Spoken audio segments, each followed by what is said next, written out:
Are you living by your own will? Do you know about the people who were subjected to human experimentation on syphilis without being informed?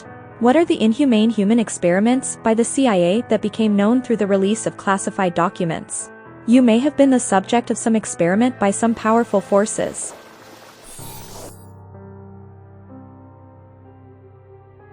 Doubt or believe. The story that spreads around the world.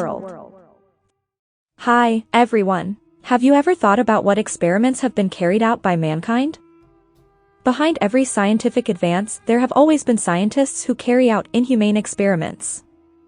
They are known as mad scientists and have committed one barbaric act after another in the name of science. Humans have always descended from other humans, but what would happen if humans were to procreate with another species? Human-chimpanzee hybrid experiments were conducted in the United States about 100 years ago. The experiment was conducted at a laboratory in Orange Park, Florida, where a female chimpanzee was successfully impregnated using human male sperm. The pregnancy continued successfully, and the female chimpanzee eventually gave birth to a human Z. Soviet biologist Ilya Ivanovich Ivanov also left his mark on posterity with his Human Z project using humans and chimpanzees. Ivanov was a Russian-Soviet biologist with expertise in artificial insemination and interspecies hybridization. After graduating from university in 1896 and becoming a professor in 1907, he rose to prominence by perfecting the practical application of artificial insemination for the mass breeding of horses. His experiments escalated and he began to dabble in interspecies crossbreeding, in which male sperm was injected into various animals of other species. At a zoological congress in 1910, Ivanov first mentioned the human Z, a cross between a human and a chimpanzee. In 1926, Ivanov implanted human ovaries in chimpanzees before inseminating them with human sperm. He then planned to artificially inseminate sperm from a male chimpanzee into an African female, and without her consent. He intended to tell the women that it was just a medical checkup. However, when the French government found out about the plan, they would not allow it, and the plan failed. How would you feel if you were forced to take part in an experiment without your consent? You don't even know if it was an experiment or not because you didn't give your consent, but it would be terrible if you found out years later that it was an experiment. You might wonder if such experiments really exist, but there are various experiments that have actually happened in the past. For example, in 2014 Doris Stafford died at the age of 72 from Alzheimer's. His son Jim, who had lost his mother, was told by a neurologist before his mother's death that he wanted Doris's brain to be used for research into the causes of memory loss. Jim then tried to donate his mother's body to be used for that research, but the hospital refused for some reason and donated her body to another institution. Years later, he found out that his mother's body had been used for bombing experiments. Jim had filled in a form on the donation of her body, which stated that her body should not be used for human experimentation involving explosions. Then, 45 minutes after her mother's death, her body was taken away and the body, which he thought had been used for research, was sold to the army for use in bombing experiments. That is too unethical. Unethical experiments were also carried out in Macon County, Alabama, United States, in 1932. It was called the Tuskegee experiment, led by the U.S. Public Health Service and the CDC, and was a clinical experiment that ran from 1932 to 1972. The subjects were small farmers living in Macon County, a poor area with an overwhelming majority African American population. They were living in real poverty, partly due to the Great Depression. But one day the government's public health department visited them and offered them free medical checkups and hot meals if they participated in a health checkup study. From the residents' point of view, they thought a helping hand had appeared, didn't they? And because they thought they could trust it because it was under government control, and because they were promised hot meals, free healthcare and burial insurance if they took part in the study, many people living in poverty took part in the study. First they had their blood taken and were diagnosed with bad blood. The diagnosis of bad blood was anemia and fatigue, something that had a cause, but no one knew what it was. Those diagnosed with bad blood were then told that they would be cured if they were treated, and they were made to continue treatment for about 6 months. Participants were told that the study was only for 6 months, but in fact it continued for 40 years. Then, in 1972, Peter Buxton of the U.S. Public Health Service made a revelation about this experiment in the New York Times. That spread the news around the world. All this experimentation under the government was human experimentation. The experiment involved 600 black men, 399 of whom were infected with syphilis. What do you think the purpose of this experiment was? The purpose of the experiment was to observe the progression of symptoms of untreated syphilis over time. The participants agreed to be tested, but were not informed that they were undergoing human experimentation. And all of the participants who were diagnosed with bad blood actually had syphilis, a disease that has a mortality rate of between 5% and 58% if untreated.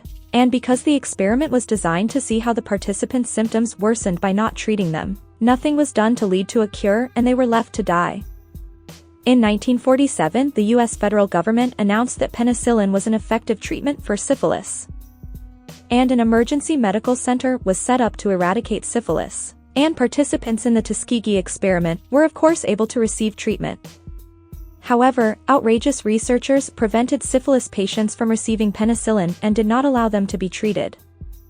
As a result, 29 of the subjects had syphilis and 100 died from complications.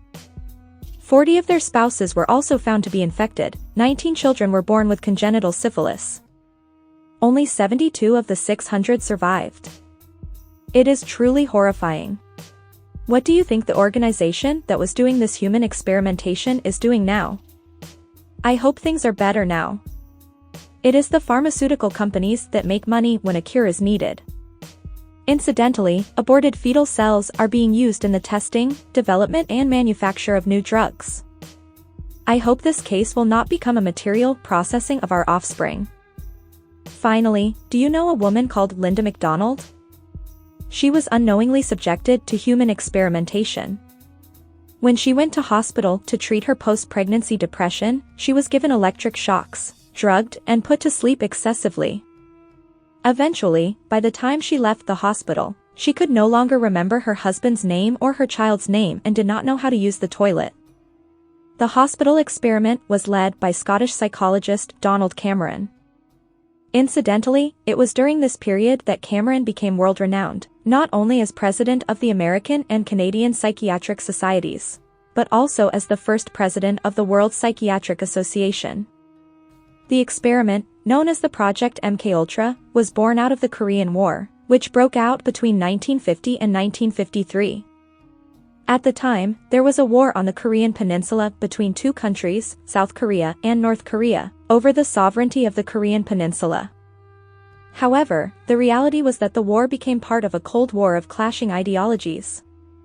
As the capitalist group led by the US and the socialist group led by the Soviet Union each intervened militarily in the war. The incident then occurred when US soldiers who had been prisoners of war in the Korean War returned to the USA. The captured US soldiers uttered these words: "Socialism is justice. Best of the Soviet Union. Best of the Soviet Union." When the US soldiers who had fought against the socialist side, the Soviet Union, as the capitalist side, returned home, they were brainwashed to the side of the socialist countries. It's very scary, isn't it? Actually, this event was the beginning of the MKUltra. Many US citizens had deep sympathy for the brainwashed soldiers, but there was a group of people who felt differently about this. It was the CIA. This could be used in the Cold War. They learned the usefulness of brainwashing in war. Thus, in 1951, the MKUltra was secretly launched within the CIA. The goal of the project was to control people and the world by creating brainwashing technology in the USA to counter the Soviet Union's brainwashing technology. At the time, the CIA had no specialists in brainwashing, but with the help of the Tavistock Institute of Human Relations, established in England in 1922, it began research into the manipulation of people through psychology. In other words, brainwashing. In fact, the original organization of this institute spread false episodes of enemy German brutality to the British public during the First World War to incite them to fight. The Tavistock Institute for Human Relations has under its control a number of research institutes, including the University of Sussex, where many Nobel Prize winners have been awarded, the Stanford Research Institute and MIT, and is also funded by the Rockefeller Foundation. The Tavistock Institute for Human Relations has assets of approximately 60 to 70 billion US dollars. It seems like a lot of research is still being done without us knowing about it. The fact that this kind of research is being done on a national scale is really scary, isn't it? So how were they trying to brainwash people? The researchers thought that there were two steps in the process of brainwashing people. The first is the destruction of the ideology they currently hold. The second is the imprinting of new ideas. In other words, it is destruction and imagination.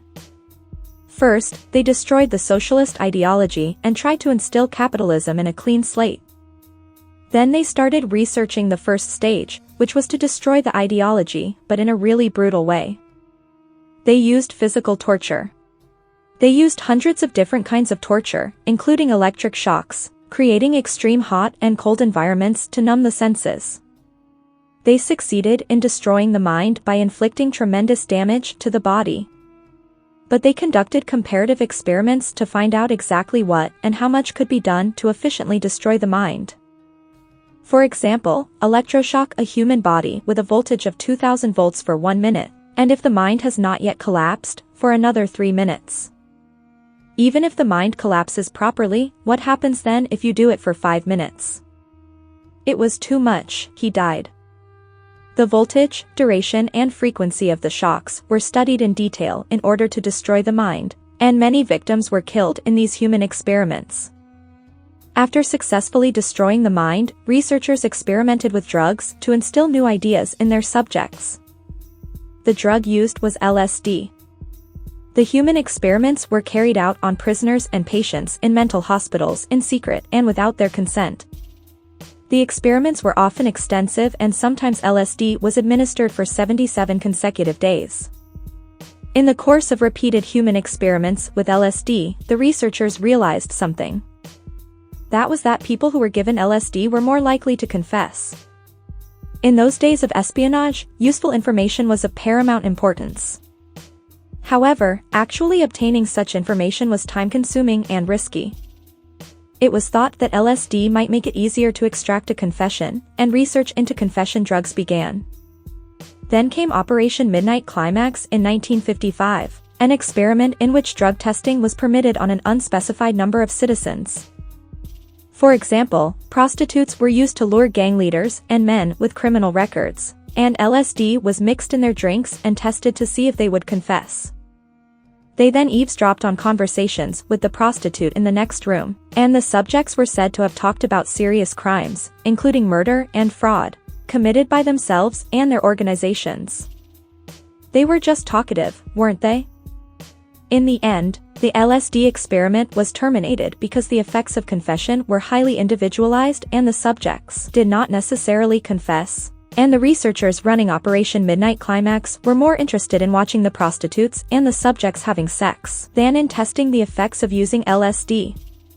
By the way, the MK Ultra program, which caused so many casualties, involved experiments that could never have been carried out by anyone with decent ethical standards, but who were they? The leader of the research team was a man called Sidney Gottlieb. He was appointed by then CIA Director Allen Dulles. Gottlieb was originally a bioweapons scientist. And he was an extraordinary psychopath. He secretly gave LSD to CIA employees, military personnel and pregnant women, in addition to prisoners and psychotic patients, for the purpose of brainwashing. In fact, his colleague Frank Olson was given LSD without his consent and committed suicide a week later, by jumping off the 13th floor of a building. Many of the researchers were former Nazi researchers. They were former members of the Auschwitz Jewish concentration camp who carried out human experimentation. One of the most famous ex-Nazi experiments on human subjects was the ultra-high altitude experiment. From this period, aerial combat was conducted in fighter aircraft, and as the altitude increased, the air pressure decreased, affecting the human body. The new German fighter planes were able to fly at altitudes up to 18,000 m, higher than British fighter planes. And because it was unclear whether the pilots could withstand the air pressure, actual human trials were carried out. If they could not withstand the pressure, it resulted in death. Around 80 people lost their lives in these experiments. Then there was also an experiment called the hypothermia experiment. This experiment was conducted to find a way to resuscitate pilots who had been shot down in aerial combat, and who had parachuted out of their fighter aircraft, only to fall into the sea and be rendered unconscious by hypothermia. Researchers drove people to the edge of freezing to death and tried to see if they could be resuscitated from it. This experiment also claimed many lives. It's awful, isn't it? Incidentally, there are rumors that the MK Ultra project was an experiment to create murderers. For example, there are rumors that Lee Harvey Oswald, who assassinated President Kennedy, John Hinckley Jr., who attempted to assassinate President Reagan, were turned into convenient killers for a certain organization through human experimentation. The truth of this rumor is actually not certain, but what do you think? It may be that we are now being forced to participate in some kind of experiment, and 10 or 100 years from now, it may be too late to say that it was an experiment. Well then, thank you all for watching.